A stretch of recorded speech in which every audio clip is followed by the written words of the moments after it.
കർത്താവിൻ്റെ നിസ്തുല്യമുള്ള തിരുനാമത്തിന് മഹത്വമുണ്ടാകട്ടെ. മനോഹരമായ രാത്രി കർത്താവ് നമുക്ക് ദാനമായി തന്നല്ലോ.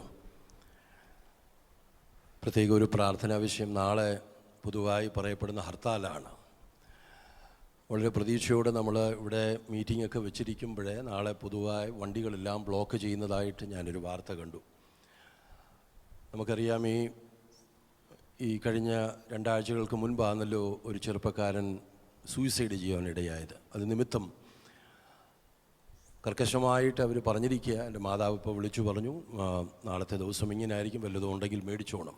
അപ്പം ഒത്തിരി ബ്ലോക്കുണ്ട്, നമുക്ക് നാളെ മീറ്റിംഗ് നടക്കുമോ എന്നറിയത്തില്ല. പക്ഷേ ഇതിൻ്റെയൊക്കെ മധ്യത്തിൽ ദൈവത്തിൻ്റെ പരിശുദ്ധാത്മാവിനെ ക്രിയ ചെയ്യാൻ കഴിയും. നമ്മൾ പ്രത്യാശയുള്ളവരാ. നമ്മുടെ ദൈവത്തിന് നമ്മുടെ അവസ്ഥകളെ അറിയാം. പ്രാർത്ഥനയാൽ കഴിയാത്ത ഒരു കാര്യവുമില്ല. ഇന്ന് രാത്രി കൊണ്ട് ഇതിനെ മൊത്തം മറിക്കാൻ കർത്താവിന് കഴിയും. ഇവിടേക്കാണ് നമ്മുടെ വിശ്വാസം ശരിക്കും മുളച്ച് ബ്ലോസം ചെയ്ത് പുറത്തേക്കൊക്കെ വന്ന് നിൽക്കേണ്ടത്. നമ്മൾ നോക്കുമ്പം പ്രതീക്ഷയ്ക്ക് വകയൊന്നുമില്ല. ഈ സംസ്ഥാനം മൊത്തത്തിൽ ചെറുപ്പക്കാർ മൊത്തം ഇളകിയിരിക്കുക. അവർ ഇത് കാഠിന്യത്തോട് ഇത് നടത്തുമെന്നാണ് അവർ പറയുന്നത്.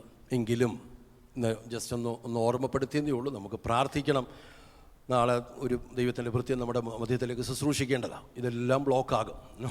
അത് വരാതെ സ്വകാര്യ വാഹനങ്ങൾ പോലും ഓടിക്കാൻ സമ്മതിക്കത്തില്ലെന്നാണ് പറയപ്പെടുന്നത്. അപ്പം നമുക്ക് ആർക്കും വണ്ടിയിലൊന്നും വരാൻ കഴിയത്തില്ല. ഇങ്ങനൊരു ഹർത്താൽ പൊതുവെ നമ്മുടെ ഇടയിലൊന്നുമില്ല. വ്യത്യസ്തമായൊരു അനുഭവം ഉണ്ടാകുന്നതായിട്ട് മേ ബി നമ്മുടെ ഈ ഫാസ്റ്റിങ്ങിനെ മുറിക്കാനോ തകർക്കാനോ അതിനോടൊക്കെയുള്ള ഒരു ഫൈറ്റ് ആകാം. ആ വിധത്തിൽ പ്രാർത്ഥിക്കാൻ വേണ്ടി ഞാൻ ഓർപ്പിച്ചെന്നേ ഉള്ളൂ. ഞാൻ ദൈവത്തിൻ്റെ പാദപീഠത്തിലിരുന്നപ്പം എൻ്റെ ഉള്ളിലായി വന്നൊരു വിഷയം, നമ്മൾ ഈ ദിവസങ്ങളിൽ ഫാസ്റ്റിങ്ങിലാണ്. കുറച്ച് പേരെങ്കിലും ഫാസ്റ്റ് ചെയ്യുന്നുണ്ട്.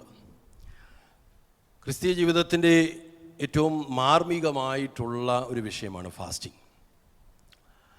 ഫാസ്റ്റിങ് പൊതുവായൊരു നമ്മുടെ ഒരു ധാരണയാണ്.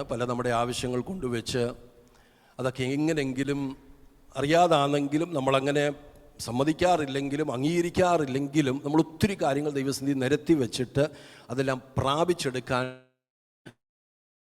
പ്രയോഗത്തിൻ്റെ ഒരു ഉപാധിയായിട്ടാണ് ഫാസ്റ്റിങ്ങിനെ പൊതുവായി ആൾക്കാർ കാണുന്നത്. യേശുക്രിസ്തു നല്ലൊരു മാതൃകയാണ്. യേശുക്രിസ്തു പിതാവായ ദൈവത്തോടു കൂടെ തൻ്റെ ശുശ്രൂഷയ്ക്ക് മുൻപായിട്ട് 40 രാവും പകലും താൻ ഉപവസിച്ചു. അപ്പോൾ തൻ്റെ ഉപവാസ വേളയിൽ ഒരിക്കലും ഒരു കാര്യത്തെ നേടിയെടുക്കാൻ വേണ്ടി താനൊന്നും ചെയ്തതായിട്ട് നമുക്ക് അങ്ങനെ ഗണിക്കാൻ ഇടമില്ല. കാരണം തനിക്കൊന്നും വിഷയങ്ങളില്ല. പക്ഷേ എന്തോ ഒരു ദൈവശക്തിക്ക് വേണ്ടിയോ ശുശ്രൂഷയ്ക്ക് മുൻപിലായിട്ട് എന്തോ ഒന്ന് തൻ്റെ മേലുണ്ടാകണം എന്ന് ഒരു മാതൃക കാണിച്ചിട്ടാകാം കർത്താവ് അത് ചെയ്യുന്നത്. ഫാസ്റ്റിംഗ് എന്ന് പറയുമ്പം ശരിക്കും more than our external happenings or ഇതൊരു നേടുന്നതിനേക്കാളുപരിയായിട്ട് നമ്മുടെ ഇൻറ്റർണൽ ലെവലിലുള്ള ഒരു മാറ്റത്തിന് ഏറ്റവും പ്രാമുഖ്യമുള്ള ഒരു സ്പിരിച്വൽ ഡിസിപ്ലിനാണ് ഫാസ്റ്റിംഗ്. അത് നമ്മളിലൊക്കെ ഉണ്ടാകണം. ഇടയ്ക്കെങ്കിലുമൊക്കെ ദൈവസന്നിധിയിൽ വേറിട്ടിരുന്ന് മറ്റൊന്നും വിഷയങ്ങൾ വെച്ചുകൊണ്ടല്ല. നമ്മുടെ ആ ഒരു മിസ്കൺസെപ്ഷൻ എവിടെയോ നാളുകളായിട്ട് നമ്മളിലുണ്ട്. നമ്മൾ ചില വിഷയങ്ങൾ നമുക്ക് ശരിയാണ് ബലപ്രയോഗം നടത്തി നേടേണ്ടതായിട്ടുണ്ട്. ചിലതൊക്കെ പിശാച് ബ്ലോക്ക് ചെയ്യും. അതിന് നമുക്ക് ബലപ്രയോഗം നടത്തണം. നമുക്ക് ബോധ്യമുണ്ട് ഈ വിഷയം എത്ര നാളായി പല വിധത്തിൽ ഞാൻ എഫേർട്ട് ചെലുത്തിയിട്ടും നടക്കുന്നില്ല. അവിടെ വെച്ച് നമുക്ക് ദുഷ്ടൻ്റെ ഒരു ആധിപത്യം അതിനകത്തുണ്ടെന്ന് കണ്ടാൽ നമുക്ക് ബലപ്രയോഗം നടത്തണം. യേശു ക്രിസ്തുവിൻ്റെ നാമത്തിൽ അത് ചെയ്യാം. അല്ലാത്ത പക്ഷം ഫാസ്റ്റിംഗ് എന്ന് വെച്ചാൽ ജസ്റ്റ് ദൈവത്തിൻ്റെ കൂടെ ഇരിക്കുക എന്നുള്ളതാണ്. ഭയങ്കര മാധുര്യമാണ്. നമ്മൾ പലപ്പോഴും നമ്മുടെ ഒത്തിരി ആവശ്യങ്ങൾ ദൈവത്തോട് അറിയിക്കുന്നൊരു പ്രകൃതമുണ്ട്. പക്ഷെ ദൈവത്തിൽ നിന്ന് കേൾക്കാൻ കഴിയുന്നത് കുറച്ചും കൂടെ ശ്രേഷ്ഠതയുള്ള ഉത്തമമായൊരു അനുഭവമാണ്. നമ്മൾ ദൈവത്തിൽ നിന്ന് കേൾക്കുന്നത് പൊതുവേ ഇവിടെ ആരെങ്കിലും ദൈവത്തിൻ്റെ ഭൃത്യന്മാർ വന്നിട്ട് അവർ പറയുന്നത് മാത്രം കേൾക്കാനാണ് നാം ഇച്ഛിക്കുന്നത്. ആരോ പ്രാർത്ഥിക്കുന്ന വേളയിൽ ഞാൻ ശ്രദ്ധിച്ചു, നമ്മളെപ്പോഴും ഈ പാൽ കുടിക്കുന്ന അവസ്ഥയിൽ നിന്നൊക്കെ കുറച്ചും കൂടി ഉയരത്തിലേക്ക് നമ്മൾ കയറണം. ആ കുഞ്ഞു പ്രായത്തിൽ ഒരു പരസഹായമില്ലാതെ നമുക്കൊന്നും ചെയ്യാൻ കഴിയാതിരുന്നൊരു കാലമുണ്ടായിരുന്നു. പക്ഷെ കുറച്ചുകൂടെയൊക്കെ മുൻപോട്ട് വരുമ്പം പരസഹായം ഒന്നുമില്ലാതെ സ്വതവേ നമുക്ക് ആ കാര്യങ്ങളൊക്കെ ചെയ്യാനുള്ള പ്രാപ്തി നമ്മളിൽ ഉണ്ടായി വരും. ആത്മീയതയിലും അങ്ങനെയാണ്. ഒരു സമയം വരെയൊക്കെ എവിടെങ്കിലും പുറത്തുള്ളവരിൽ നിന്ന് പലതുമൊക്കെ കേട്ടും അറിഞ്ഞും മാത്രം നമ്മൾ പോകുന്ന അനുഭവത്തിൽ നിന്ന് മാറിക്കൊണ്ട് നമ്മളോട് തന്നെ ദൈവം ഒന്ന് ഇടപെടാൻ ഒരിടം കൊടുത്താൽ വളരെ മനോഹരമായൊരു സാഹചര്യമായിരിക്കും അത്. നമ്മുടെ മധ്യത്തിൽ അങ്ങനെ ദൈവത്തിൻ്റെ പരിശുദ്ധാത്മാവിന് ഇടപെടാൻ വലിയൊരു ഇച്ഛയുണ്ട്. ഫാസ്റ്റിങ് നമുക്ക് വളരെ അനിവാര്യമായൊരു ഘടകമാണ്. പക്ഷേ ഫാസ്റ്റിങ്ങിൽ ഏറ്റവും അധികം ഉണ്ടായി വരേണ്ടുന്ന ഒരു ഘടകം ഞാൻ ശ്രദ്ധിച്ചത് ഹ്യൂമിലിറ്റിയാണ്, താഴ്മയാണ്. താഴ്മയില്ലാതെ നമുക്ക് ഫാസ്റ്റ് ചെയ്യാൻ കഴിയത്തില്ല. താഴ്മയിലേക്ക് വരാൻ വേണ്ടി ദൈവം ഉപയോഗിക്കുന്ന ഒരു മാർഗമാണ് ഫാസ്റ്റിംഗ് എന്ന് പറഞ്ഞാൽ. നമുക്കറിയാം, നമ്മുടെ ജഡമൊക്കെ ഒത്തിരി അങ്ങ് ഉടയും. നമ്മുടെ ജഡമൊക്കെ ഭയങ്കര ഉയർന്നൊരു തലത്തിൽ നിൽക്കുമ്പോൾ നമ്മുടെ ഭാവങ്ങളൊക്കെ ഒത്തിരി വ്യത്യസ്തമാണ്. നമ്മുടെ വാക്കുകളുടെ ശൈലികൾ ഒത്തിരി വ്യത്യാസമുള്ളതാണ്. വാക്കുകൾ ഉച്ചരിച്ചില്ല എങ്കിൽ പോലും നമ്മുടെ ഭാവം ഒത്തിരി വ്യത്യസ്തതയുള്ളതായിരിക്കും. പക്ഷേ ഈ നമ്മൾ ദൈവസന്നിധിയിലായിട്ട് വേർപെട്ട് ഇരിക്കുന്ന വേളയിൽ നമ്മൾ ശരിക്കും ഹമ്പിളായിട്ട് ദൈവസന്നിധിയിൽ അങ്ങ് താഴും. നമുക്കറിയാം, ദൈവിക ഡിപ്പെൻഡൻസ് ഇല്ലാതെ എന്നെക്കൊണ്ട് പല കാര്യങ്ങളും കഴിയത്തില്ല. എനിക്കതിനുള്ള പ്രാപ്തിയില്ല, എനിക്കതിനുള്ള കഴിവില്ല. നമ്മുടെ സ്വന്തം ഡിപ്പെൻഡൻസിയേക്കാൾ ഉപരിയായിട്ട് ദൈവത്തിൽ ഡിപ്പെൻഡ് ചെയ്യുന്ന ഉന്നതമേറിയ ഒരു അനുഭവത്തിലേക്ക് നമ്മൾ മാറുകയാണ്. ശരിക്കും ഫാസ്റ്റിംഗ് നിമിത്തം അതാ ഉണ്ടാകുന്നത്. നമ്മളെ തന്നെ വിധേയപ്പെടുത്തുക, നമ്മളെ തന്നെ താഴ്ത്തുക. എൻ്റെ അപ്പാ, എനിക്കതിനുള്ള ശേഷിയൊന്നുമില്ല, പക്ഷെ എൻ്റെ പിതാവിനെ എനിക്കറിയാം, എൻ്റെ ദൈവത്തിനെല്ലാം കഴിയുമെന്നുള്ള ഒരു തിരിച്ചറിവ്. സങ്കീർത്തനങ്ങൾ നമുക്ക് വായിച്ചു തുടങ്ങാം. 35-ാം സങ്കീർത്തനം, അതിൻ്റെ 13-ാമത്തെ വാക്യം. Psalm 35 verse 13.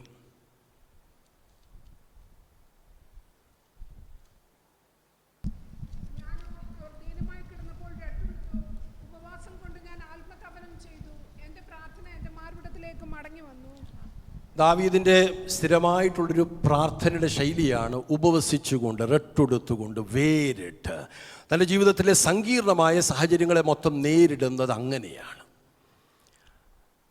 ദാവീദ് ഫാസ്റ്റിങ്ങിന് നല്ല ഒരു എക്സാമ്പിളാണ്. ഏത് വേളയിലും താൻ ദൈവസന്നിധിയിൽ പോയി ദൈവത്തിൻ്റെ മുൻപിലായി വീഴുന്നൊരു പ്രകൃതം ദാവീദിനുണ്ടായിരുന്നു.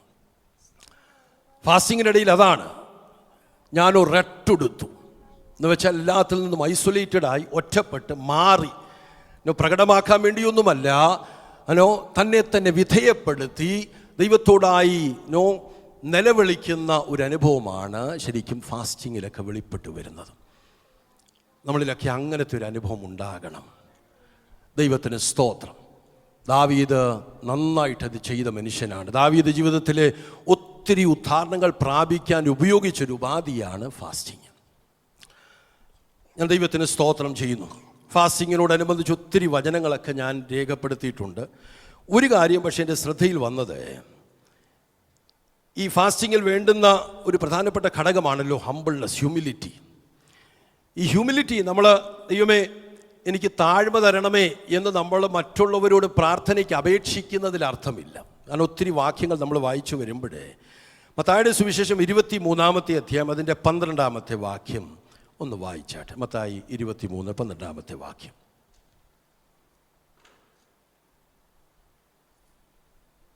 And whoever exalts himself will be humbled, and he who humbles himself will be exalted. Whoever humbles himself, അപ്പോൾ നോക്കിക്കോണേ, തന്നെത്താൻ താഴ്ത്തുന്നവൻ. അപ്പോൾ ഇത് നമ്മൾ തന്നെ ചെയ്യേണ്ടതാണ്. മറ്റാർക്കും നമുക്ക് വേണ്ടി ഇത് ചെയ്യാൻ കഴിയത്തില്ല. അപ്പോൾ നമ്മളെ താഴ്ത്തുക എന്ന് പറയുമ്പോൾ ഡെലിബറേറ്റ് ഒരു ശ്രമം അതിനകത്തുണ്ട്. നമ്മളെ താഴ്ത്താൻ കഴിയുന്ന ഒരു അനുഭവം ഇച്ചിരി ബുദ്ധിമുട്ടാണ്. എനിക്കിപ്പം ഒരാളുടെ അടുക്കൽ താഴ്മയോടെ എന്നെ തന്നെ, എൻ്റെ അഭാവത്തെ ഏറ്റുപറഞ്ഞ് ഒരാളുടെ അടുക്കലായി ചെല്ലാൻ കുറച്ച് ബുദ്ധിമുട്ട് എനിക്കുണ്ടാകാം. തന്നോട് 1 to 1 തൻ്റെ നിലവാരത്തിൽ നിന്നുകൊണ്ട് ചിലപ്പോൾ ഇടപെടാൻ എന്നെക്കൊണ്ട് കഴിഞ്ഞേക്കാം. പക്ഷെ തന്നെ താൻ താഴ്ത്തുക.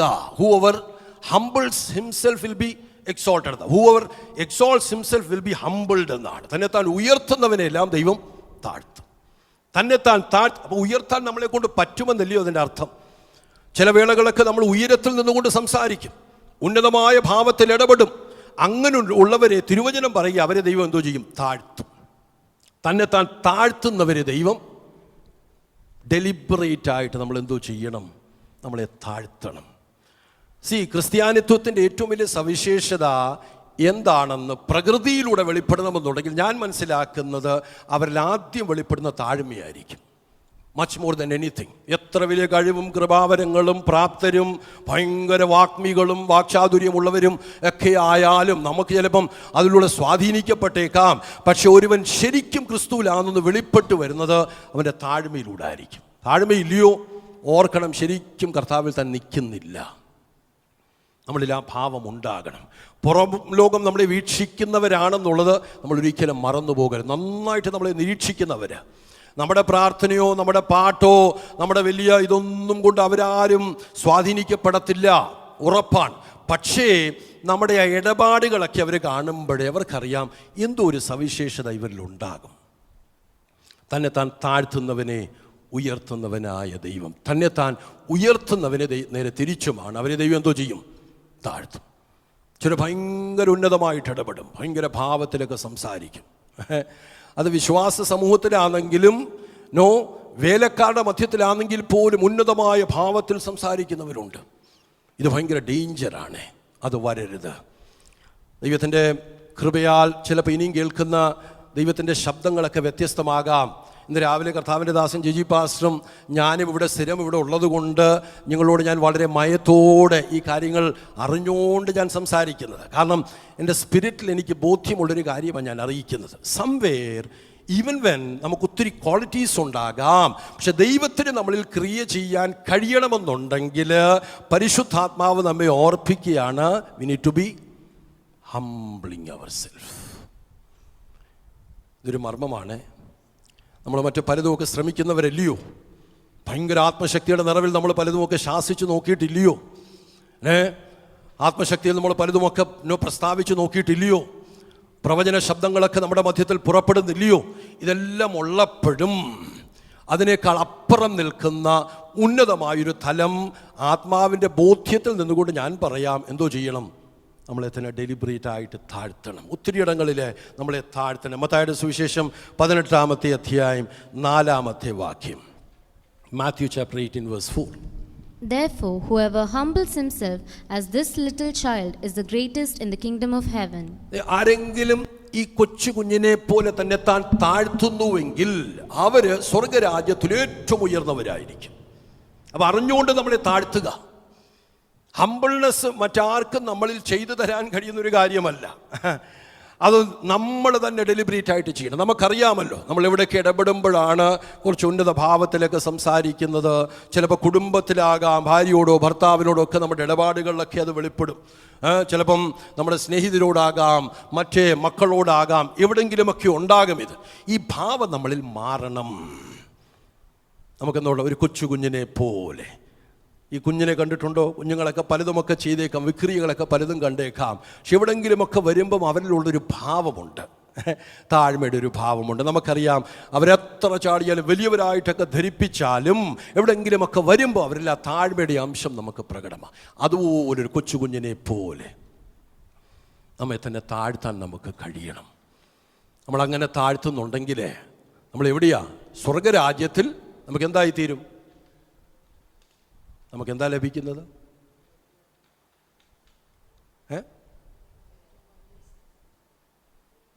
വാക്യം എന്തുവാ?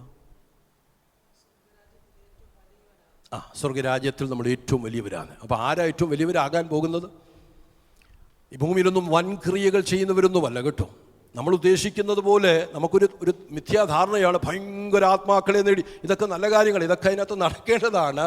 പക്ഷേ ഇവിടെ അതുപോലെ താഴ്മയിൽ പോകുന്നവരാണ് സ്വർഗരാജ്യത്തിൽ വലിയ പദവിയിലേക്ക് എത്തപ്പെടാൻ പോകുന്നത്. ദൈവിക കാര്യങ്ങളൊക്കെ ഒത്തിരി മാർമികമാണ്. ചിലതൊന്നും നമുക്ക് മനസ്സിലാകത്തില്ല. എന്താ അപ്പം അങ്ങനെയുള്ളവരെ? കാരണം അങ്ങനെ വരാൻ ബുദ്ധിമുട്ടായതുകൊണ്ടാണ്. നമുക്കറിയാമല്ലോ, അവസാന നാളുകളൊക്കെ വരുമ്പോൾ മനുഷ്യൻ വൻപ് പറയുന്നവരാ, ഉന്നത ഭാവമുള്ളവരാകും. അതൊത്ര പ്രകടമാണ്.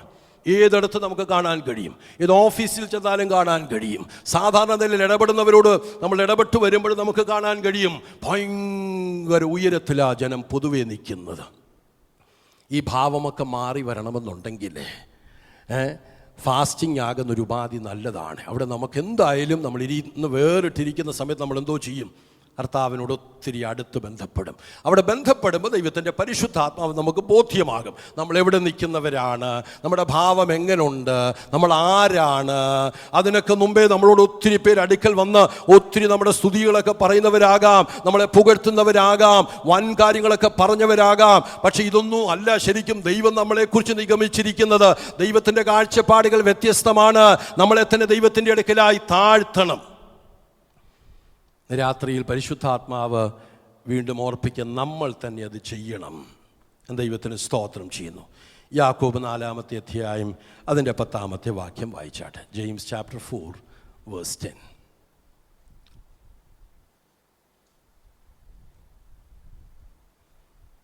യാക്കോബ് 4:10. Humble yourselves in the sight of the Lord, and He will lift you up.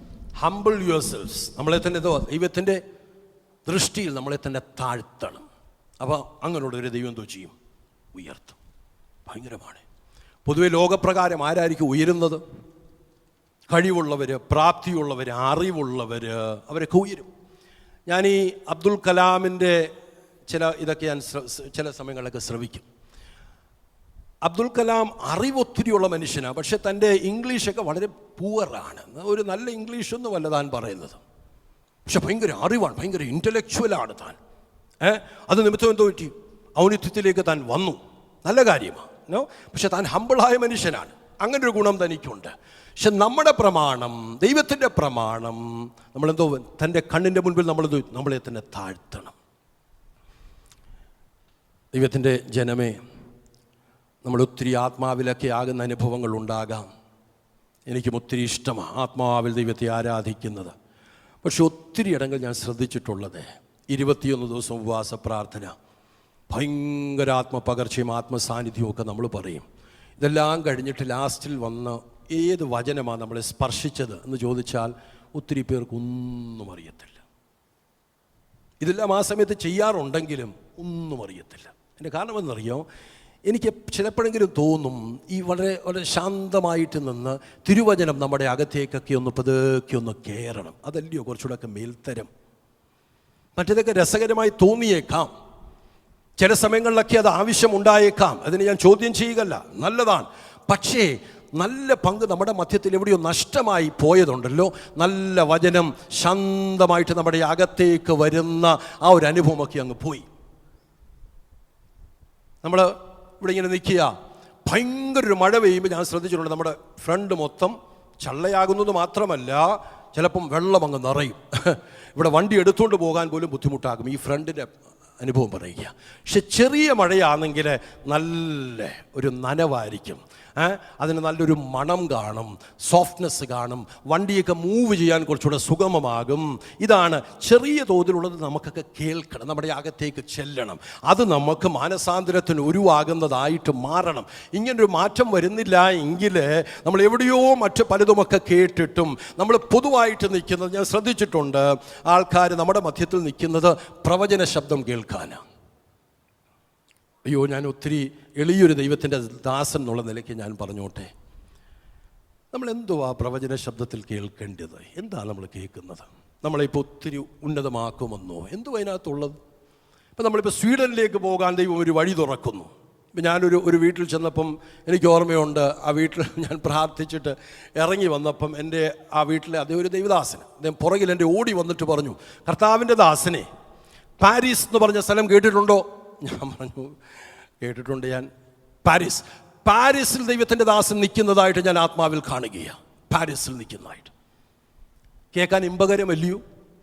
നമ്മളൊക്കെ ഒരു എക്സ്കർഷനെങ്കിലും അവിടെയൊക്കെ പോകാൻ താല്പര്യപ്പെടുന്നവരല്ലയോ? അപ്പം ഇങ്ങനെ നോക്കൂ, ദൈവത്തിൻ്റെ ശബ്ദമൊക്കെ വരുമ്പോൾ നമുക്ക് ഭയങ്കരമായിട്ട് നമ്മളിൽ അധികം എന്തുവാ നമ്മളിലൊരു ചീർപ്പുളവാക്കുമ്പോൾ നല്ലത് എന്തുവാ അതുകൊണ്ട് പ്രയോജനമുള്ളത്? എൻ്റെ ചോദ്യം തിരിച്ച് ആരാണ്ടോ പറഞ്ഞു, പാരീസിലൊക്കെ വെള്ളക്കാട് മധ്യത്തിൽ നിൽക്കുന്നതിനേക്കാൾ അവരെന്താ ചെയ്യുന്നതെന്നറിയോ? അവിടെ ദൈവമുള്ളവർ ഒഡീസയിലോ ഇവിടെ വന്ന് ഉത്തരാഖണ്ഡിലോ ഒക്കെ വന്ന് അവർ കർത്താവിനെ അറിയിച്ചുകൊണ്ടിരിക്കുന്നത്. അവിടേക്ക് അവർക്ക് മടുപ്പായി. അങ്ങനെ അവർക്കൊന്നും ഇതൊന്നും കേൾക്കാൻ താല്പര്യമില്ല. ഇതൊക്കെ ഒത്തിരി കേൾക്കുന്നത് കൊണ്ട് കേൾക്കാൻ രസകരമായേക്കാം, വലിയ പ്രയോജനം നമുക്കുണ്ടാകത്തില്ല. പണ്ട് കാലത്ത് ഞാൻ നാട്ടിൽ വന്നപ്പോൾ എൻ്റെ മനസ്സിൽ ദൈവം തന്ന, ഞങ്ങളുടെ ഗ്രാമപ്രദേശത്തിൻ്റെ പേര് ചാച്ചിപ്പുന്ന എന്നാണ്. ഞാൻ അന്ന് ആ സഭയിൽ പറയും, ദൈവമുള്ളവരായി ചാച്ചിപ്പുന്നയിൽ വർദ്ധിക്കുന്നതാണ് ദൈവമില്ലാത്തവരായി കാലിഫോർണിയയിൽ പോകുന്നതിനേക്കാളും മേൽത്തരം. സത്യമല്ലയോ? നമ്മൾ പൊതുവേ പറയും കാലിഫോർണിയ പോയെന്ന് പറഞ്ഞാൽ ഭയങ്കര ഔന്നത്യമുള്ളൊരു ഇടത്തേക്ക് എത്തപ്പെട്ടു. ഏതാ ഭേദം? ദൈവമുള്ളവരായി നമ്മുടെ കൊച്ചു സ്ഥലത്ത് വർദ്ധിക്കുന്നതാണോ അതോ ദൈവമില്ലാത്തവരായി ലാസ് പേസിയയിൽ പോകുന്നതാണോ നല്ലത്? അയ്യോ, നമ്മളവിടെയൊക്കെ പാർക്കുന്നതാണ് നല്ലത്.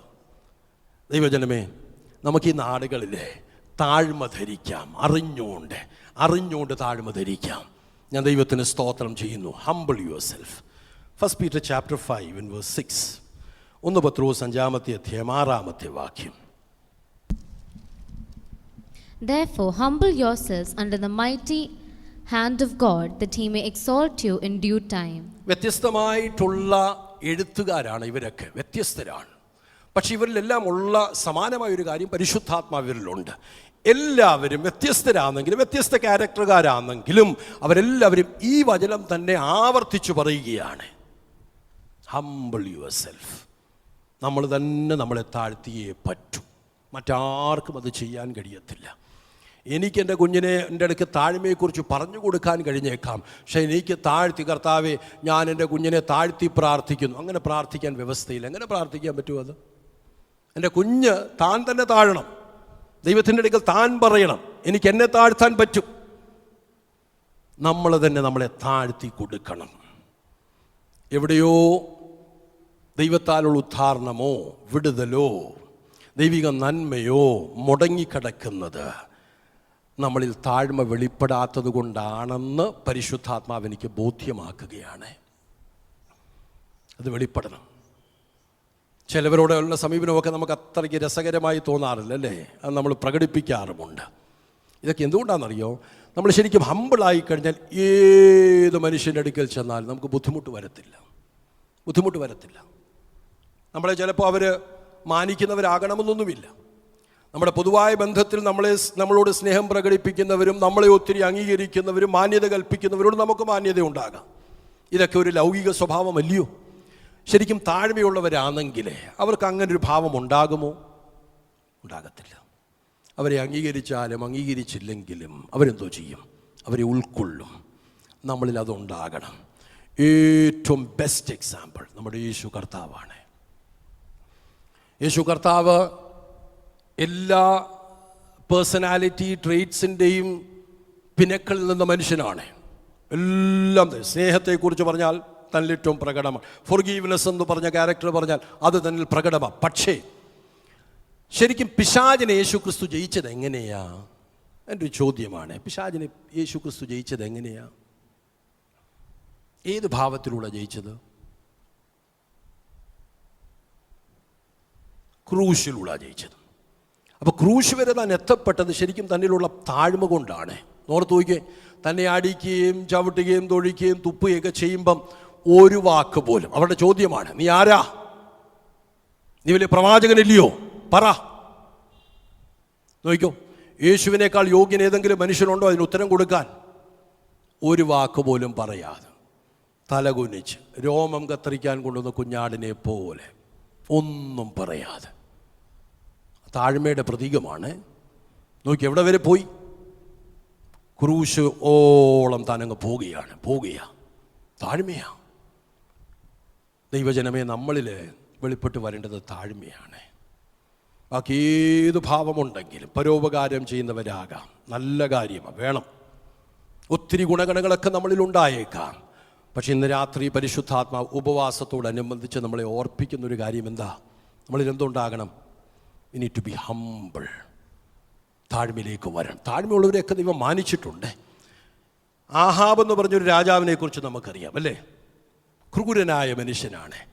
തൻ്റെ ഭാര്യയുടെ വാക്കിൻ്റെ പുറത്തൊക്കെ താൻ ചലിക്കുന്ന മനുഷ്യനാണ്. തനിക്ക് വ്യക്തിപരമായി വലിയ താല്പര്യമില്ലെങ്കിലും ഒരു വേളയിൽ നാബോത്ത് എന്ന് പറഞ്ഞ മനുഷ്യനെ കൊന്നുകളയാൻ കാരണമായത് എന്താ? തൻ്റെ ഭാര്യയുടെ വാക്കിൻ്റെ പുറത്താണ്. ഇത്രയും വിക്കഡായിട്ടുള്ളൊരു രാജാവ്. ആ ഒരു ഭാഗം ഒന്ന് വായിക്കാമോ? ഒന്ന് രാജാക്കന്മാരുടെ പുസ്തകത്തിൽ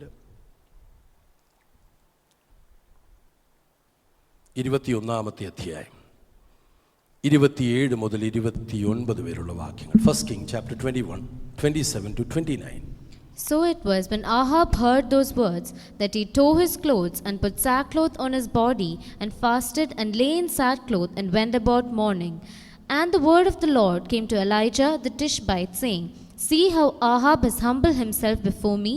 Because he has humbled himself before me, I will not bring the calamity in his days. In the days of his son, I will bring the calamity on his house. തന്നെ ഉന്മൂലനം ചെയ്യാനുള്ള ദൈവിക പദ്ധതി ഏലിയാവ് തന്നെയാണ് ആഹാബിനെ അറിയിക്കുന്നത്.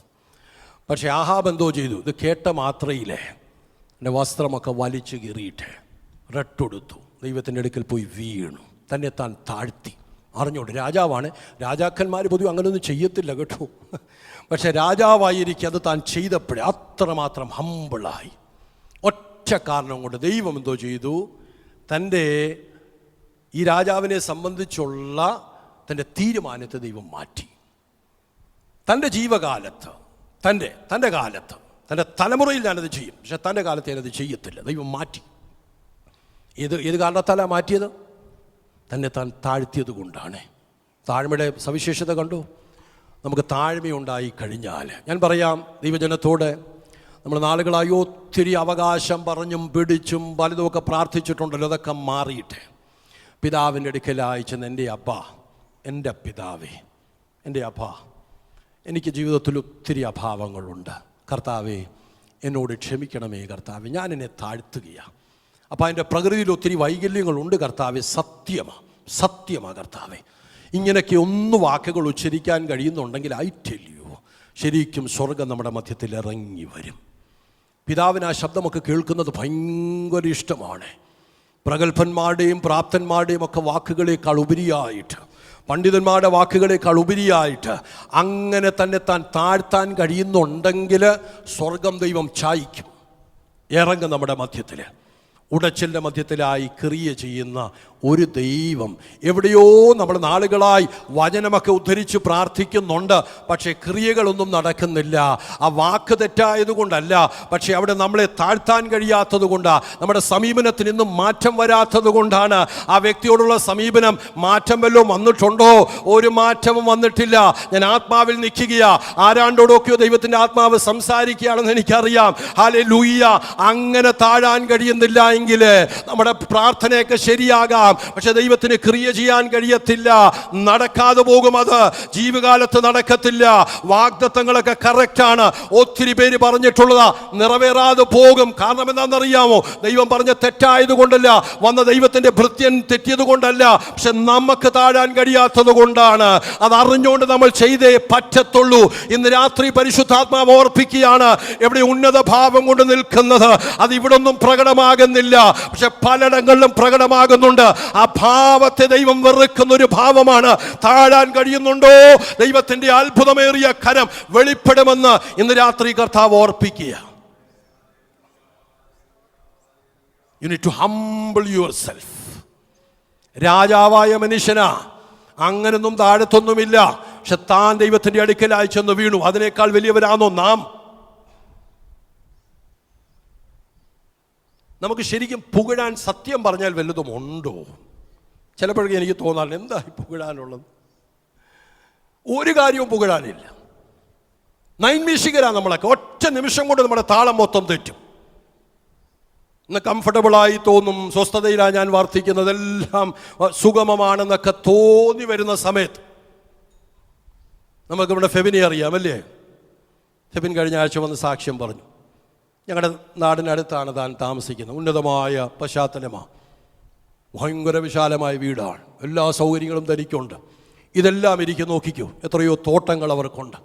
ഇതെല്ലാം ഉണ്ടായിരിക്കെ ആ പിതാവിനെ കൊണ്ട് ഒറ്റ നിമിഷം കൊണ്ട് എവിടെയോ ചെന്ന് താനൊന്ന് ചവിട്ടി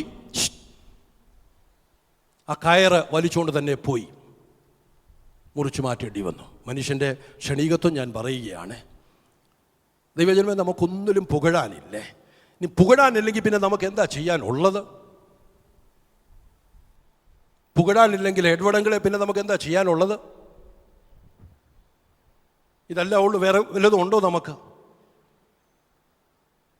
ദൈവമക്കളിലെ അതൊക്കെ ഒന്ന് പ്രകടമാകുകയാണെങ്കിൽ ഒത്തിരി അത്ഭുതങ്ങൾ നമുക്ക് കാണാനിടയാകും. കർത്താവ് നമ്മുടെ വേറെ കാര്യങ്ങളൊന്നും നോക്കുന്നില്ലേ? കർത്താവ് നോക്കും. വാസ്തവമായിട്ട് അറിഞ്ഞുകൊണ്ട് അത് ചെയ്യാൻ കഴിയുന്നുണ്ടെങ്കിൽ ബാക്കിയെല്ലാം ദൈവം സഹായിക്കും.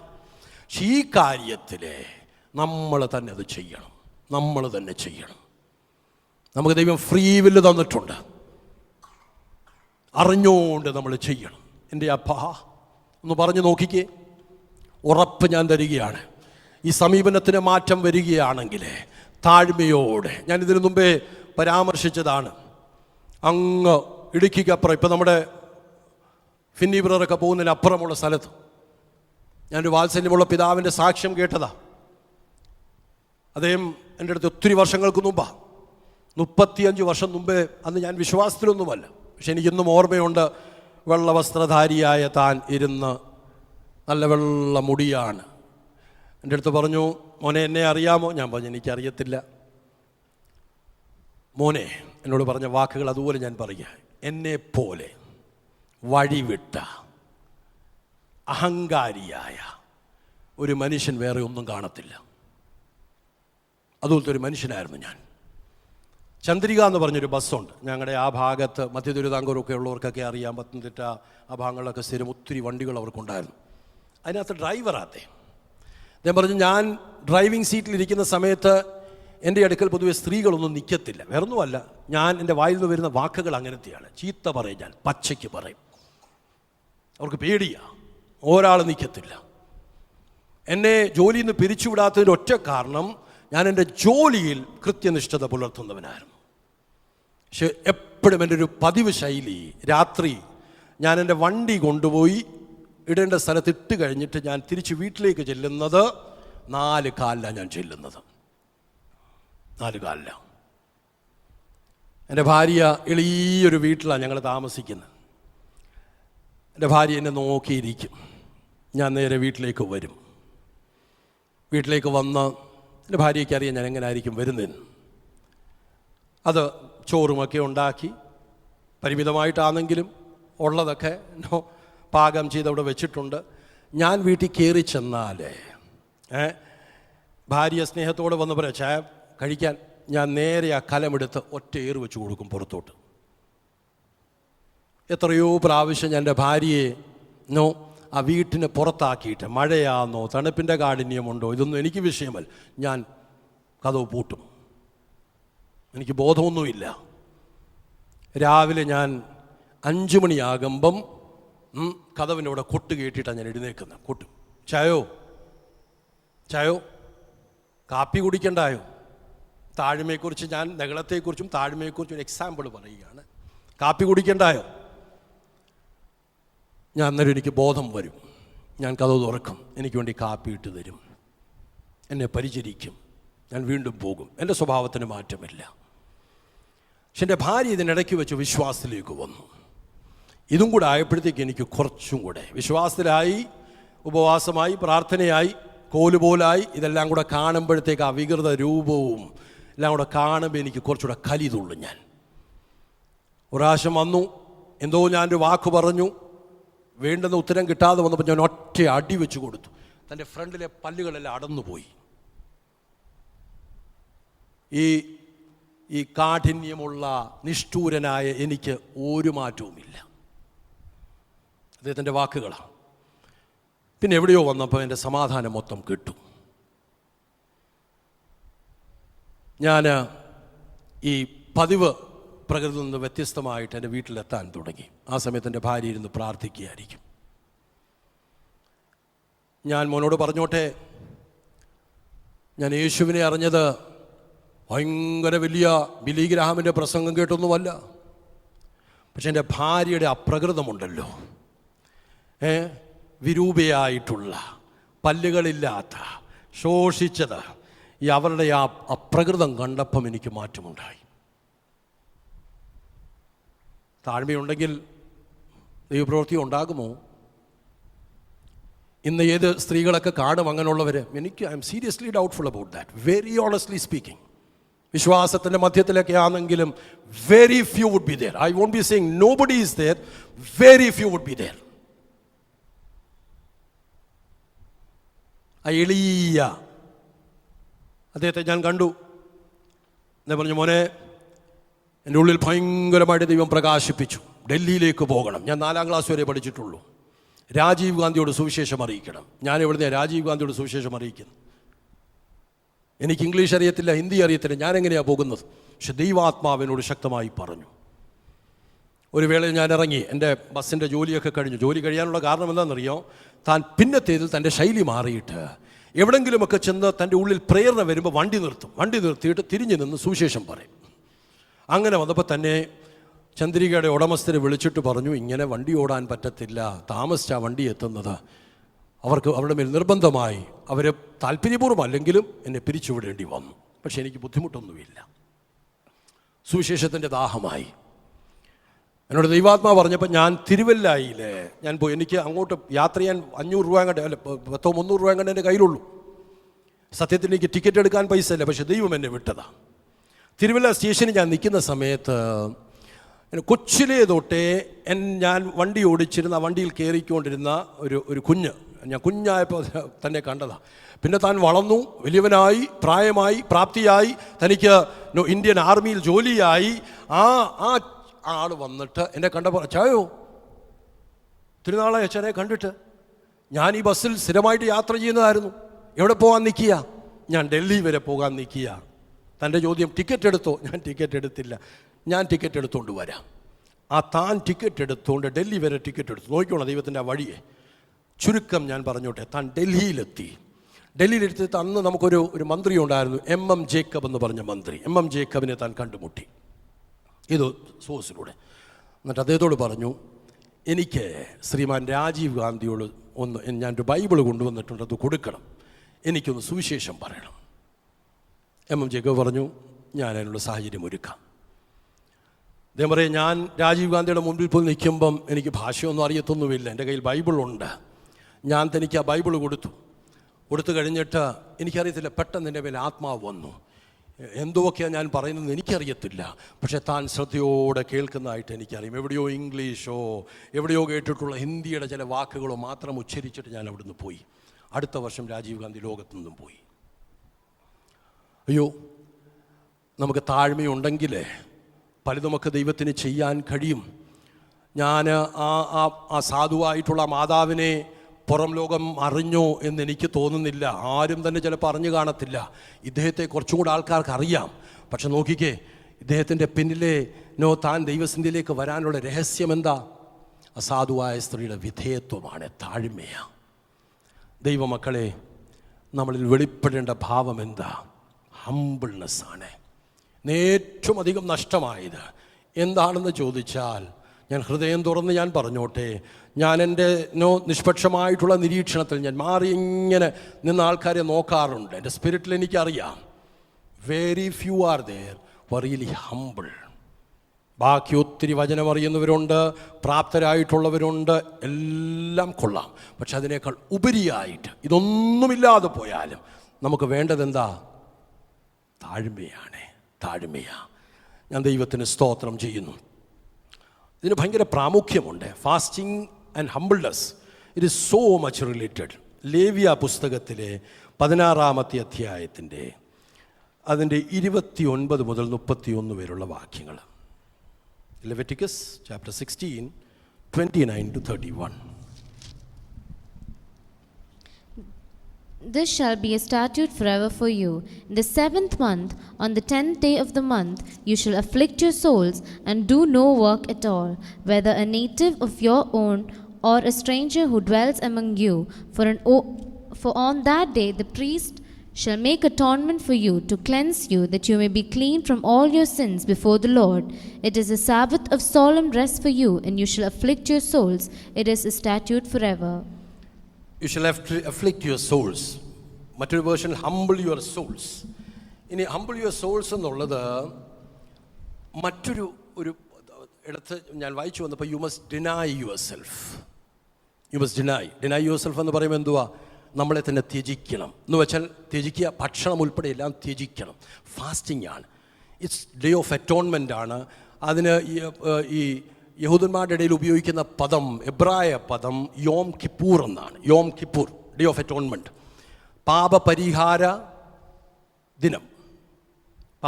അങ്ങനെയല്ലയോ പറയുന്നത്? പാപപരിഹാര പാപപരിഹാര നാളെന്നോ, അങ്ങനെയാണ്. ഡേ ഓഫ് അറ്റോൺമെന്റ് നാളെന്നായിരിക്കും, നാളെന്നോ ദിനമെന്നോ ആയിരിക്കാം. ഇതാണ് ശരിക്കും ഇവർക്കുള്ളതാണ്. ഇതിങ്ങനെ വർഷങ്ങളിങ്ങനെ കഴിഞ്ഞിട്ടും അവർ വർഷത്തിലെ ഒരു ദിവസം ഇവർ ഇത് ചെയ്യും. അന്ന് അവരെ തന്നെ താഴ്ത്തും. They would be humbling. യഹൂദന്മാരുടെ സവിശേഷതയാണ്, അവരെ തന്നെ താഴ്ത്തും. അവർ ദൈവസന്ധി കരയും. അന്ന് ഭക്ഷണം അവർ കഴിക്കത്തില്ല. നാളുകൾ കഴിഞ്ഞിട്ട് രസകരമാണ്, പൗലോസ് യേശുക്രിസ്തുവിനെ അറിഞ്ഞതിന് ശേഷവും താനും ഇത് ചെയ്യുന്നുണ്ടെന്നുള്ളത് അതിൻ്റെ മർമ്മം. അപ്പോൾ എവിടെയോ നമ്മൾ ഈ പല ഫെസ്റ്റിവലിനോ ഒന്നിനും പ്രാധാന്യം കൊടുക്കത്തില്ല എങ്കിലും എന്നെ ചിന്തിപ്പിച്ചൊരു ഭാഗമാണ് അപ്പോസ്തല പ്രവൃത്തി 27-ാമത്തെ അധ്യായം അതിൻ്റെ 9-ാമത്തെ വാക്യം ഒന്ന് വായിച്ചാട്ടെ.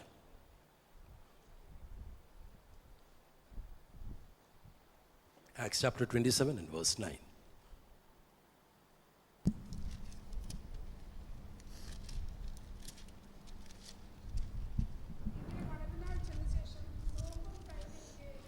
ഇങ്ങനെ വളരെ നാൾ കഴിഞ്ഞതിന് ശേഷം ഈ നോമ്പാണ് ശരിക്കും ഡേ ഓഫ് അറ്റോൺമെൻറ്റ്.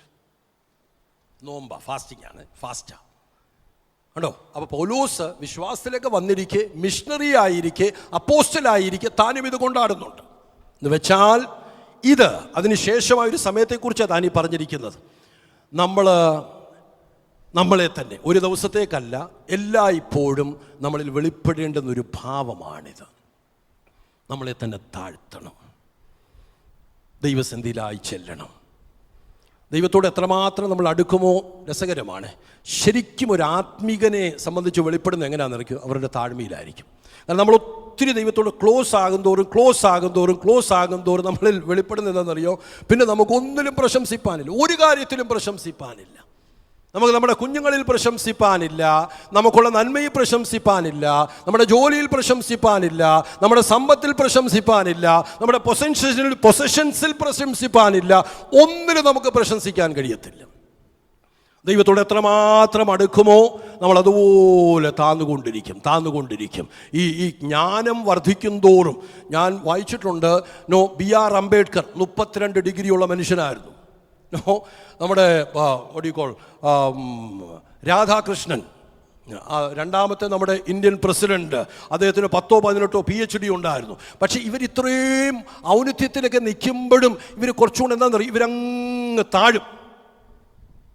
ഈ ജ്ഞാനം കൂടുമ്പോഴേ, അപ്പോൾ ദൈവിക ജ്ഞാനം കൂടിക്കഴിഞ്ഞാലോ, ദൈവിക ജ്ഞാനം വരണമെന്നുണ്ടെങ്കിൽ ദൈവത്തോട് നമ്മൾ അതുപോലെ ക്ലോസ് ആകും തോറും ശരിക്കും നമ്മൾ ഒത്തിരി അങ്ങ് താഴും. പിന്നെ നമുക്ക് നമ്മുടെ ടെമ്പറാലിറ്റി അറിയാം, നമ്മുടെ അസ്തിത്വത്തിൻ്റെ പരിമിതമായ നാളുകളെക്കുറിച്ച് നമുക്ക് ബോധ്യമാകും. പിന്നെ നമുക്ക് പുകഴാൻ വല്ലതും ഉണ്ടോ? ഞങ്ങളുടെ അടുത്ത് നടക്കുന്ന ഒരാളിനെ ഞാൻ എപ്പോഴും ശ്രദ്ധിക്കുമായിരുന്നു. ഇതെൻ്റെ രാവിലെയും വൈകിട്ടൊക്കെ ഇങ്ങനെ നടക്കും, ഭയങ്കര ഹമ്പിളാണ്. പിന്നെ ഞാൻ ഗ്രഹിച്ചു അത്രയും ഹമ്പിളാകാനുള്ള കാരണം എന്താണെന്നറിയോ, തനിക്ക് തൻ്റെ നാളുകളെക്കുറിച്ച് അറിയാമായിരുന്നു. തനിക്ക് താൻ രോഗബാധിതനാണ്, ഒത്തിരി നാൾ കാണത്തില്ല എന്ന് തനിക്ക് നല്ല ബോധ്യമുണ്ടായിരുന്നത് കൊണ്ട് തനിക്കറിയാം ഇനിയിപ്പോൾ എന്തിലാ പ്രശംസിപ്പാനൊന്നുമില്ല. കഴിഞ്ഞ ദിവസം ഞാൻ കണ്ടു, തൻ്റെ പടം ഒട്ടിച്ചു വെച്ചിരിക്കുന്നത് കണ്ടു, താൻ പോയി. ശരിക്കും ആ ഒരു ബോധ്യം നമുക്ക് വന്നു കഴിഞ്ഞാൽ നാളത്തെ ദിവസം നമുക്കുള്ളതല്ല. ഏത് സമയത്തും എനിക്ക് എന്തും വന്ന് ഭവിച്ചേക്കാം എന്നൊരു ചിന്ത വന്നു കഴിയുമ്പോൾ നമ്മൾ എന്തോ ആകും, we would be humble. My dear ones, ഞാൻ ഹംബിൾ ഒത്തിരി വാക്കുകൾ, ഒത്തിരി പ്രാവശ്യം ഈ പദം അതേപോലെ ഉച്ചരിക്കുന്നുണ്ടെങ്കിലും അതിൻ്റെ ആ കാമ്പിനെ ഞങ്ങളങ്ങ് ഏറ്റെടുക്കണേ. അത് ക്രിയാത്മകമായിട്ട് നമ്മളിൽ വന്നു ഭവിച്ചാൽ ഞാൻ പറയാം, എന്തോ ദൈവത്തിന് നമ്മളിൽ കൈമാറാൻ ഇച്ഛിക്കുന്നത്, എവിടെയോ ബ്ലോക്കേഡായി കിടക്കുന്നത്, അകന്നു മാറി നിൽക്കുന്നത്, അത് ദൈവം നമ്മളിൽ കൈമാറാൻ ഇത് നിമിത്തമിടയാകുമെന്ന് ഇന്ന് രാത്രി ഞാൻ ആത്മാവിൽ ഓർപ്പിക്കുക. മറ്റു വഴികളൊന്നുമില്ല. We would be trying with our 7 days, 21 days, 40 days fasting. നാളെ ആരാണ്ടോ ചെന്നപ്പോൾ ഞങ്ങൾ എവിടെയോ വടക്കേ ഇന്ത്യയിൽ ഒരിടത്ത് ചെന്നപ്പം ഫാസ്റ്റിംഗ് 7 ദിവസം ഫാസ്റ്റ് ചെയ്തവർ ഒക്കെ അറിയാൻ വേണ്ടിയാണ്, ഇവർക്ക് അതൊക്കെ ഉണ്ടോ എന്ന് അറിയാൻ വേണ്ടി ഞങ്ങൾ ചോദിച്ചു വന്നപ്പോൾ ഒരാൾ പറഞ്ഞു 50 ദിവസം ഫാസ്റ്റ് ചെയ്തെന്ന് പറഞ്ഞു, 50 days. അപ്പോൾ നമ്മളെയൊക്കെ കടത്തി വെട്ടിക്കൊണ്ടുള്ള ഫാസ്റ്റിംഗ് ആണ്. നല്ലതാണ്, ചെയ്തോട്ടെ, 50 70 ദിവസം താൻ ചെയ്തോട്ടെ. പക്ഷേ ഇതെല്ലാം ചെയ്താലും നമ്മുടെ പ്രകൃതിക്ക് മാറ്റം വന്നില്ല എങ്കിൽ പ്രയോജനം വല്ലതും ഉണ്ടോ? ഒരു പ്രയോജനവുമില്ല. ഞാൻ ഓർക്കുന്നു, ഞങ്ങളുടെ അടുത്തുള്ളൊരു സ്ഥലമാണ് എടമണ്ണെന്ന് പറഞ്ഞൊരു സ്ഥലമുണ്ട്. എടമണ്ണൊരു ദൈവദാസൻ ഫാസ്റ്റ് ചെയ്തു, ലോങ് ഫാസ്റ്റിങ്ങില്ല. ലോങ് ഫാസ്റ്റിങ്ങിനിടെ പോയി എന്തോ പറ്റിയെന്നറിയൂ, ഫാസ്റ്റിങ്ങിൽ നമ്മൾ നമ്മളെ തന്നെ കാണാതെ പോയാൽ, ഫാസ്റ്റിംഗ് ഇരിക്കുന്ന സമയത്ത് എന്തോ തനിക്ക് ഈർഷ്യ വരുത്തുന്നത് പോലെ, എന്തോ തന്നെ അസ്വസ്ഥമാക്കുന്ന പോലെ തൻ്റെ കുഞ്ഞിടപെട്ടപ്പം മലയുടെ മുകളിൽ താമസിക്കുന്ന താൻ കോപിച്ചുകൊണ്ട് ഈ കുഞ്ഞിനെടുത്തൊരു ഏറെറിഞ്ഞു. നടന്ന സംഭവമാണ്. കുഞ്ഞിനെടുത്ത് കോപത്തിൽ കുഞ്ഞിനെടുത്തെറിഞ്ഞു. കുഞ്ഞു പോയി. ഫാസ്റ്റിങ്ങിനിടയിലാണ്. ഇപ്പോൾ ഫാസ്റ്റിങ്ങിനിടയിൽ നമ്മൾ നമ്മളെ തന്നെ തിരയുന്നില്ല എങ്കിൽ, കണ്ടോ, ഇത്രയും ഫാസ്റ്റ് ചെയ്യുമ്പോൾ ആ കോപത്തിനൊരു മാറ്റം വന്നിട്ടില്ല. ചിലപ്പോൾ താൻ പറയുന്നുണ്ടായിരിക്കും, ദൈവമേ എൻ്റെ കോപമൊന്ന് മാറ്റിത്തരണമേ. ഈ മാറ്റിത്തരണമെന്ന് പറഞ്ഞിട്ട് മാത്രം പറ്റുമോ? നമ്മൾ അറിഞ്ഞുകൊണ്ട് ശ്രമിക്കേണ്ടായോ? നമ്മൾ ദൈവത്തോടത് പറയുമ്പോൾ കോപിക്കാനുള്ള ഒത്തിരി സാഹചര്യങ്ങൾ ഇങ്ങനെ ദൈവം തന്നെ, പിശാച് ഒരുക്കുന്നതല്ല കേട്ടോ, ദൈവം തന്നെ ഒരുക്കി തരും. എന്നാലേ മാറത്തുള്ളൂ. അല്ലെ എവിടെ നിന്നായി കോപം മാറുന്നത്? എത്രയോ പേർക്ക് ആ ഒരു മേഖലയിലൊക്കെ ഒത്തിരി വീക്ക്നെസ് കിടക്കുകയാണ്. And that is the reason ദൈവത്തിന് നമ്മളിൽ എന്തൊക്കെയോ ചെയ്യാൻ കഴിയാതെ കിടക്കുന്നത്. നമുക്ക് താഴാൻ കഴിയണം. ഇന്ന് രാത്രിയിൽ ആത്മാവിൻ്റെ ഒരു സഹയോഗത്തോടാണ് ഞാൻ ഈ പങ്കുവെച്ചുകൊണ്ടിരിക്കുന്നത്. അത് നമ്മളിൽ വെളിപ്പെടണം. ഞാൻ ദൈവത്തിന് സ്തോത്രം ചെയ്യുന്നു. യോനയുടെ പുസ്തകത്തിലേക്ക് വരുമ്പോഴേ അതിൻ്റെ 3-ാമത്തെ അധ്യായം നമുക്ക് വശമുള്ള ഭാഗമാണ്, എങ്കിലും 5 മുതലുള്ള വാക്യങ്ങൾ നിർത്തി വായിക്കണം. Jonah chapter 3 verse 5 onwards. എന്നാൽ നിനവേക്കാർ ദൈവത്തിൽ വിശ്വസിച്ച് ഒരു ഉപവാസം പരസ്യം ചെയ്തു. വലിയവരും ചെറിയവരും ഒരുപോലെ രട്ടെടുത്തു. എല്ലാവരും രട്ടെടുത്തു. വർത്തമാനം നിനവേ രാജാവിന്റെ അടുക്കൽ എത്തിയപ്പോൾ അവൻ സിംഹാസനത്തിൽ നിന്ന് എഴുന്നേറ്റ് നോക്കി, രാജാവ് സിംഹാസനത്തിൽ നിന്ന് എഴുന്നേറ്റിട്ട് രാജവസ്ത്രമൊക്കെ നീക്കി വെച്ചിട്ട് രട്ട് പുതച്ച് വെണ്ണീറിലിരുന്നു കൊണ്ട് അവൻ നിനവേയിൽ എങ്ങും ഘോഷിച്ചു. എളിയവരുടെ കൂടെ താനും ഇരിക്കുകയാണ്. എന്നിട്ട് നിനവേൽ എങ്ങും താൻ ഘോഷിച്ചു. പരസ്യമാക്കിയത് എന്തെന്നാൽ, ഒരു കാര്യം പരസ്യമാക്കിയത്, രാജാവിന്റെയും അവന്റെ മഹത്തുക്കളുടെയും ആജ്ഞയാവിത്. ഇതൊരു ആജ്ഞയായി പുറപ്പെടുവിച്ചു. മനുഷ്യനോ മൃഗമോ കന്നുകാലി ഉൾപ്പെടെ ആടോ ഒന്നും ഒരു വസ്തുവും ആസ്വദിക്കരുത്. ഇനി ആസ്വദിക്കാൻ പാടില്ല. മേയ്ക്കുകയും വെള്ളം കുടിക്കുകയും അരുത്. മനുഷ്യനും മൃഗവും രട്ടുപുതച്ച് ഉച്ചത്തിൽ ദൈവത്തോട് വിളിച്ചപേക്ഷിക്കണം. എല്ലാവരും കൂടെ എന്തോ ചെയ്യണം? ഉച്ചത്തിൽ ദൈവത്തോട് വിളിച്ചപേക്ഷിക്കേണ്ടത്. ഓരോരുത്തർ താന്താന്റെ ദുർമാർഗവും താന്താന്റെ കൈക്കലുള്ള സാഹസവും വിട്ട്, എന്തുവാ ആ വാക്ക് ശ്രദ്ധിച്ചോണേ, അവരുടെ കയ്യിലുള്ള ഈ സാഹസം ഭയങ്കരമാണ്. ഭയങ്കര സാഹസമാണ് ചിലവർക്ക്. അവരുടെ വാക്കുകളിലൊക്കെ വെളിപ്പെടും. ഒരു ഭയവുമില്ല. നമുക്ക് പരിശുദ്ധാത്മാവിൽ ലഭിക്കുന്ന ഒരു ധൈര്യമുണ്ട്, അത് വ്യത്യസ്തമാണ്. സാഹസം എന്ന് പറഞ്ഞാൽ പരിശുദ്ധാത്മാവിൽ ലഭിക്കുന്ന ഒന്നുമല്ല. ചിലർ എവിടെയും വർത്താനം പറയും, ഒരു ഭയവുമില്ല, എന്തും പറയും, ആരോടും പറയും. മുഖ്യമന്ത്രി വന്നിരുന്നാലും അവർക്ക് ഭയമൊന്നുമില്ല. അതൊക്കെ സാഹസമാണ്, ദൈവാത്മാവിൻ്റെ നിറവിലുള്ള അനുഭവമല്ല. ഇതാ, ഈ ജനത്തിൽ മൊത്തം എന്തുണ്ടെന്നും രാജാവിനറിയാം, സാഹസമുണ്ടെന്നറിയാം. സാഹസം ദൈവത്തിൻ്റെ മക്കളുടെ ഇടയിലൊക്കെ ഒത്തിരി ഇങ്ങനെ പ്രകടമാകുന്നൊരു കാലമായത്. സാഹസം ഒത്തിരി കൂടുകയാണ്. ഞാൻ ഓർക്കുന്നു, കുമ്പനാട് പ്രാവശ്യം ഞാൻ പോയി. കുമ്പനാട് PYPയുടെ ഫൈനൽ ഇതിലെ ജഡ്ജായിട്ട് ഞാൻ പോയി ഇരിക്കുക. ഭയങ്കര തിരക്കാണ്, ഭയങ്കര മത്സരം നടക്കുക, ഭയങ്കര മത്സരം ഇങ്ങനെ കഴിഞ്ഞു. മത്സരത്തിൻ്റെ റിസൾട്ടിൻ്റെ ഡിക്ലറേഷനാണ്. അപ്പം എലോക്വേഷനും മറ്റൊക്കെ ഒരു ഭാഗമാണ്, ഞങ്ങൾ ആ ഭാഗമാണ്. പക്ഷെ പ്രൊഫഷണൽ മ്യൂസീഷ്യൻസാണ് അവിടുത്തെ. ഈ പാട്ടും മ്യൂസിക് ഇൻസ്ട്രുമെൻസും ഒക്കെ അവരാണ് ജഡ്ജസ് ആയിട്ടിരിക്കുന്നത്. ഫൈനൽ റിസൾട്ടിൻ്റെ ഡിക്ലറേഷൻ ഉണ്ടായി. റിസൾട്ടിൻ്റെ ഡിക്ലറേഷൻ വന്നു കഴിഞ്ഞപ്പം ഞാൻ ശ്രദ്ധിക്കുക, ഇങ്ങനെ ജഡ്ജസ് അവിടെ ഇരിപ്പുണ്ട്. അതിലൊരാൾ എഴുന്നേറ്റ്, പാസ്റ്റേഴ്സ്, മറ്റ് കുറച്ച് പേര് റെപ്രസെൻറ്റേറ്റീവ്സ് ചർച്ചിൻ്റെ ഉണ്ട്, ഈ കുഞ്ഞുങ്ങളുടെ പേരൻസ് ഉണ്ട്, ഇവരെല്ലാം ഇരിക്കുക. റിസൾട്ട് ഡിക്ലെയർ ചെയ്തു. ഫസ്റ്റ്, സെക്കൻഡ്, തേർഡ് ഒരാളുടെ പേര് പറഞ്ഞപ്പോൾ ഞാൻ നോക്കി, ഒരാൾ ഇങ്ങനെ അവിടെ കൂടെ നടന്ന് മുമ്പോട്ട് വന്നു. സാഹസത്തെക്കുറിച്ച് ഞാൻ പറയുകയാണ്. ഞാനിങ്ങനെ മുമ്പോട്ട് നോക്കണേ, ഇത്രയും പേര് അവിടെ ഇരിക്കുക, ഇത്രയും പാസ്റ്റേഴ്സ് ഉൾപ്പെടെ എത്ര പേരിരിക്കുക. മുമ്പോട്ട് വന്നിട്ട് ഈ ഒരു മേശയാണ്, മേശ പിടിച്ചിട്ട് അടിച്ചു. എന്താ കാരണം എന്നറിയോ? തൻ്റെ കുഞ്ഞിന് ഇതിനകത്ത് ഒന്നും കിട്ടാതെ പോയി. സാഹസമാണ്. ഈ കുഞ്ഞിന് അതിനകത്ത് കിട്ടിയെന്ന് വെച്ചു, കുഞ്ഞിന് ഫസ്റ്റോ സെക്കൻഡോ തേർഡോ കിട്ടിയെന്ന് വെച്ചു. വല്ല ഗ്യാരണ്ടി ഉണ്ടോ ഈ ഫസ്റ്റോ സെക്കൻഡോ തേർഡ് കിട്ടിയത് കൊണ്ട് നാളുകളിൽ ഈ കുഞ്ഞ് ആത്മീകമായി തുടരുമെന്നോ ദൈവസന്നിധിയിലൊക്കെ നിൽക്കുമെന്നോ ഒരു ഗ്യാരണ്ടിയുമില്ല. എവിടെയോ ഞാൻ കേട്ടു, ഒരു കുഞ്ഞ് സൺഡേ സ്കൂളിൽ ഏറ്റവും ടോപ്പറായി, IPC ആണ്, നമ്മളെപ്പോലെ ചെറിയ സംഘടന. IPC എന്ന് വെച്ചാൽ 4000-ൽ പരം സഭകളുള്ളതാണ്, ഇത്രയും വലിയ സംഘടനയുടെ ഭാഗമാണ്. അതിനകത്തൊരു കുഞ്ഞ് ബൈബിളിനെ സംബന്ധിച്ച് ഏറ്റവും ജ്ഞാനമുള്ള കുഞ്ഞെന്ന് തെളിയിക്കപ്പെട്ട പൈതൽ പിന്നെ വന്നപ്പോൾ വഴിമാറി ജീവിച്ചു. പ്രയോജനം എന്താ ഉള്ളത്? സാഹസമാണ്. ഈ ഭാവമൊക്കെ ദൈവത്തിന് ഒട്ടും ഇഷ്ടമില്ലാത്തതാ. നിനവേലെ രാജാവിനത് ബോധ്യമായിരുന്നു. വായിച്ചു. ദൈവം വീണ്ടും അനുതപിച്ച് നാം നശിച്ചു പോകാതിരിക്കേണ്ടതിന് അവന്റെ ഉഗ്രകോപം വിട്ടുമാറിയിരിക്കും. അവന്റെ ഉഗ്രകോപം ചിലപ്പോൾ നമ്മൾ താന്നാൽ അവൻ വിട്ടുമാറിയേക്കാം. ആർക്കറിയാം? അവർ ദുർമാർഗം വിട്ടുതിരിഞ്ഞു എന്ന് ദൈവം അവരുടെ പ്രവൃത്തികളാൽ കണ്ടപ്പോൾ. ദൈവത്തിന് ചുമ്മാതൊന്നുമല്ല കേട്ടോ, അവര് വാക്കാലെ പറഞ്ഞത് കൊണ്ടല്ല, അവര് വിട്ടുമാറിയെന്ന് അവരുടെ പ്രവൃത്തിയാൽ ദൈവം കണ്ടപ്പോൾ. അപ്പോൾ പ്രവൃത്തി കൊണ്ടൊക്കെ ഇത് വെളിപ്പെടേണ്ടതാണ്. വാക്കുകൊണ്ടൊക്കെ നമ്മൾ പറയും, പക്ഷെ പ്രവൃത്തി കൊണ്ട് ചിലപ്പോൾ ഇതൊന്നും കാണത്തുമില്ല. തമ്മിൽ ഒത്തിരി അന്തരമുണ്ട്. വാക്കും പ്രവൃത്തി കൂടെ കമ്പാറ്റബിൾ ആകണം, ഒന്നിക്കണം, ചേരണം, ലയസൻഡ് ആകണം, സിംഫോണിക് ആയിരിക്കണം. ഇല്ലാതെ പോയി കഴിഞ്ഞാൽ ഒരു പ്രയോജനവുമില്ല. അവരുടെ പ്രവൃത്തിയാൽ അത് ദൈവത്തിന് ബോധ്യമായപ്പോൾ എന്തോ ചെയ്തു? താൻ അവർക്ക് വരുത്തുമെന്ന് അരുളി ചെയ്തിരുന്ന അനർത്ഥത്തെ കുറിച്ച് ദൈവം തന്നെ അവർക്ക് വരുത്താനുള്ള അനർത്ഥത്തെ സംബന്ധിച്ച് അനുതപിച്ചു. ദൈവം അനുതപിച്ചിട്ട് അത് വരുത്തിയതുമില്ല. ദൈവം മാറ്റിക്കളഞ്ഞു. ഇതിന്റെ പിന്നെ കാരണം എന്താ? അവർ ദൈവസന്നിധിയിൽ വിധേയപ്പെട്ടു. വിനയത്തോടെ, താഴ്മയോടെ, ഫാസ്റ്റിങ്ങോടെ അവർ ദൈവത്തിൻ്റെ അടുക്കലായി ചെന്നു.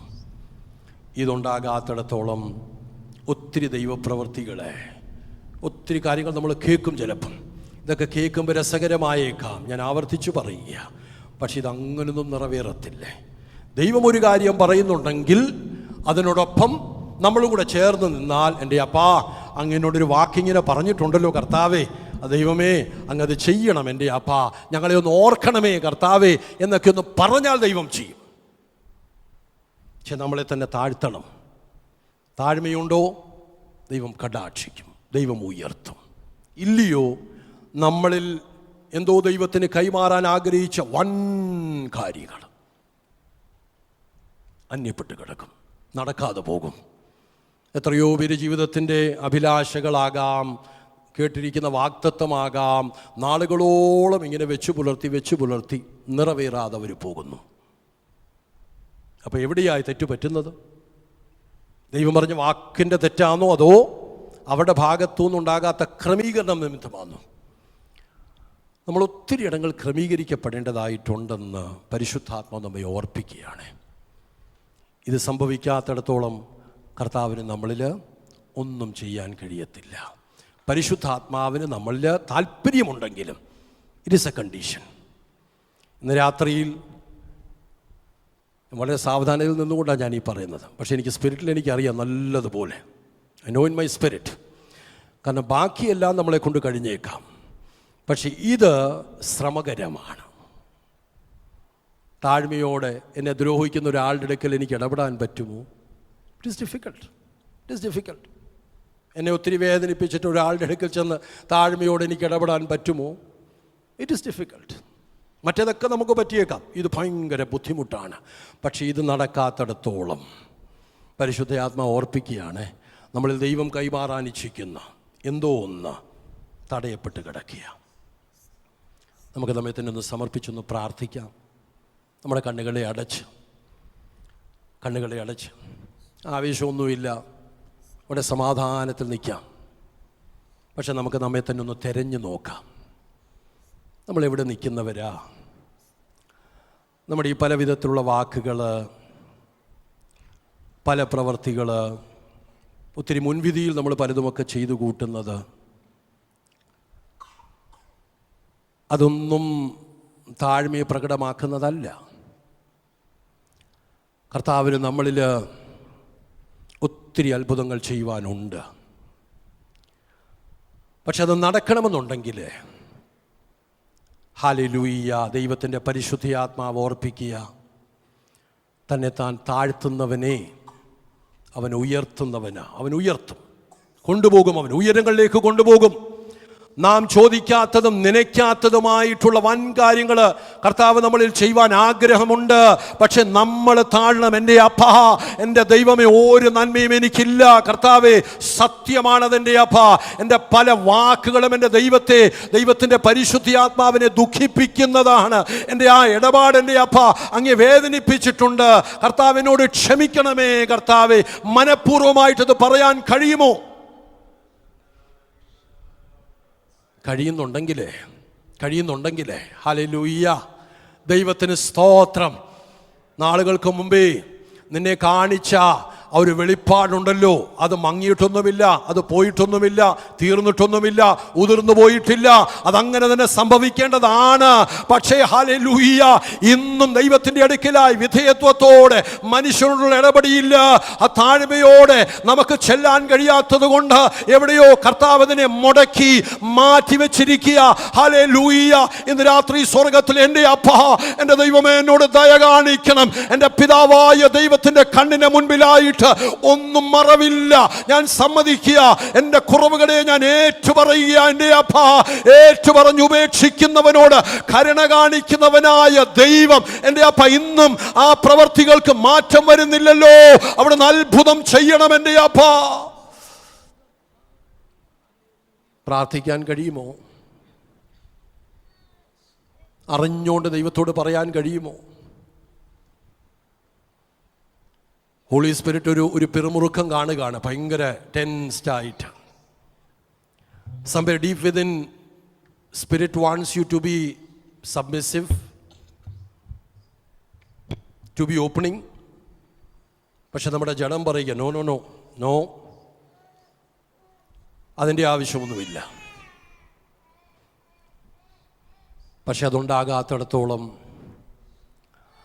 നമ്മുടെ പ്രാർത്ഥന നിഷ്ക്രിയമായി, ഒന്നും കാണാൻ കഴിയാതെ,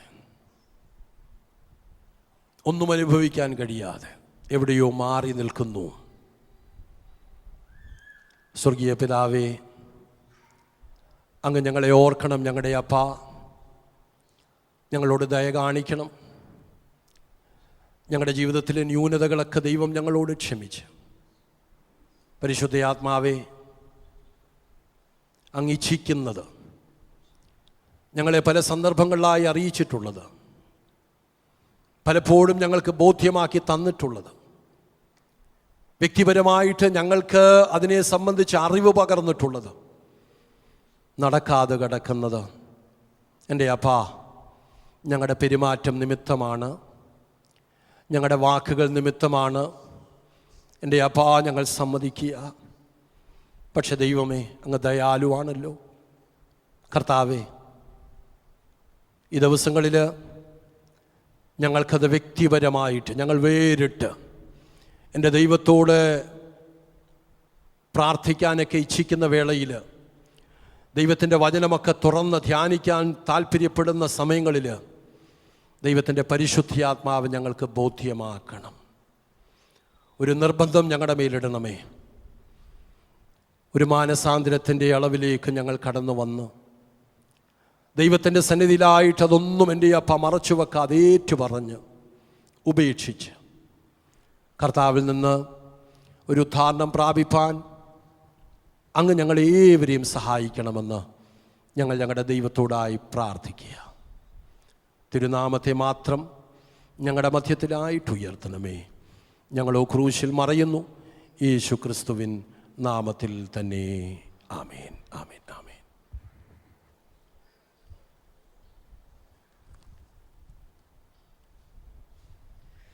യേശുവെ പോലെയാകുവാൻ, യേശുവിൻ വാക്കു കാക്കുവാൻ, യേശുവെ നോക്കി